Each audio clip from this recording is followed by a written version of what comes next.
नमस्कार,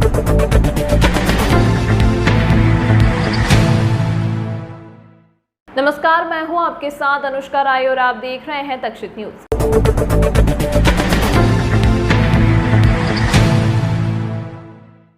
चौड़ीकरण के नाम पर निगम अफसरों की लापरवाही, 3 मंजिला भवन को जल्दबाजी में तोड़ा, अब यह मकान रहने लायक भी नहीं बचा।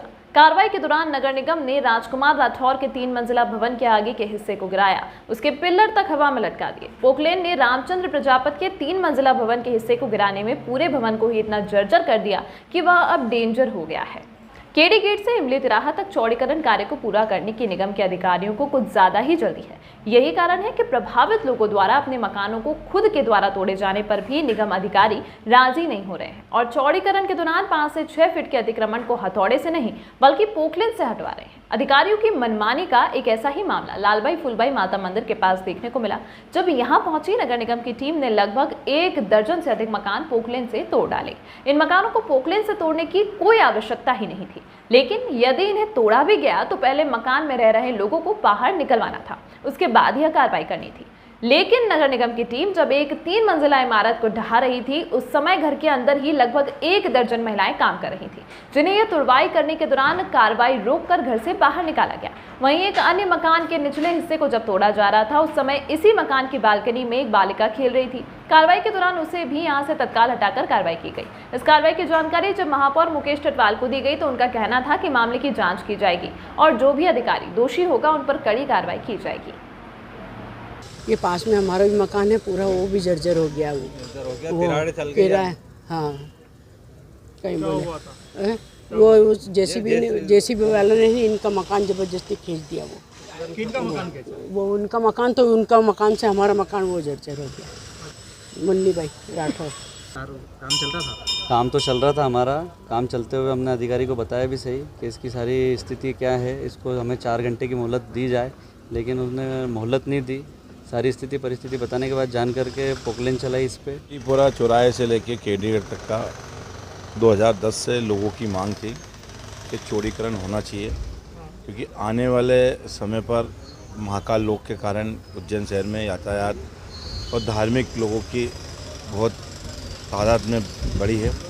कल की घटना है यहाँ। कल मैंने शाम को मुझे जैसे खबर मिली, मैं यहाँ आया और मैंने तत्काल महापौर और कमिश्नर जी दोनों से बातचीत करी। दोनों का एक ही शब्द था कि आज के दिन हमने तोड़ने के निर्देश नहीं दिए हैं।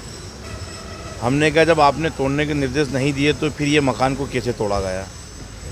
मैं आपके माध्यम से भी और कल माननीय कमिश्नर साहब ने और महापौर जी ने दोनों ने मुझे खोला है शाम को आज 5 बजे तक अनिल जैन, गोपाल बोयत को दोनों को सारे दायित्व से मुक्त करके उनके खिलाफ कड़ी से कड़ी कार्रवाई की जाएगी।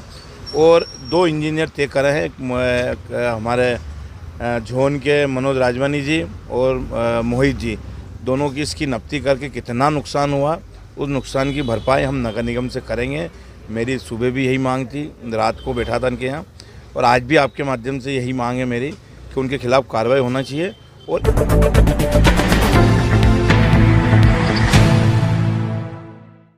रविवार को आषाढ़ मास की अमावस्या पर शहर सहित शहर से बाहर से आए हजारों श्रद्धालुओं ने मां क्षिप्रा में पुण्य की डुबकी लगाई। आषाढ़ मास की अमावस्या पर दान पुण्य और पवित्र स्नान करने का विशेष महत्व माना गया है। आषाढ़ मास की अमावस्या पर पितरों का तर्पण करने के लिए यह तिथि बहुत ही महत्वपूर्ण मानी जाती है, इसीलिए इसे पितृ कार्येषु अमावस्या भी कहते हैं।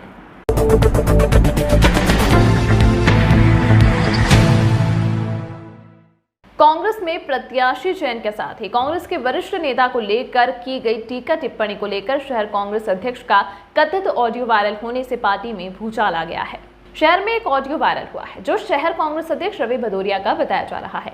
दरअसल प्रदेश कांग्रेस की उपाध्यक्ष नूरी खान अपने समर्थकों के साथ कमलनाथ से मिलने भोपाल गई। चल रहा है आपके नाम से कि वो जिसमें आप पार्टी की पॉलिटिक्स की बातें कर रहे हैं, क्या सच्चाई है इसकी पूरी? मैंने खुद उस ऑडियो को सुना है, उसमें कहीं भी मुझे मेरी आवाज़ प्रतीत नहीं होती है। ये तकनीकी जो आजकल चल रहा है, तकनीकी उपकरणों का इस्तेमाल करते हुए इस तरीके का ऑडियो बनाया गया है। मैंने कभी किसी के खिलाफ न बोला है और न किसी के खिलाफ कोई बात कही है। मेरा कहना है कि मेरी बढ़ती हुई लोकप्रियता को देखते हुए कुछ षड्यंत्रकारियों द्वारा इस तरह का कृत्य किया गया है। मैं खुद स्वयं भी माननीय कमलनाथ जी को एक पत्र लिख के इसकी शिकायत कर रहा हूँ और मैं इसमें आगे पुलिस में भी कार्रवाई कराऊंगा, क्योंकि ये जो ऑडियो है ये मेरा ऑडियो नहीं है, ये किसी का बनाया हुआ ऑडियो है जिसमें अलग अलग तरीके से उसका दुरुपयोग करते हुए उस ऑडियो को बनाया गया है। और निश्चित रूप से मैं 1 साल हुआ है मुझे बने, मैं इस शहर में 1 साल के अंदर लगभग मैंने 40 से 50 आंदोलन इस शहर के अंदर कर दिए हैं। तो आने वाला समय जो है कांग्रेस का है, कांग्रेस की सरकार बनने वाली है, तो हो सकता है कि इसमें कोई भी शामिल हो सकता है, षड्यंत्रकारी लोग इसमें शामिल हैं।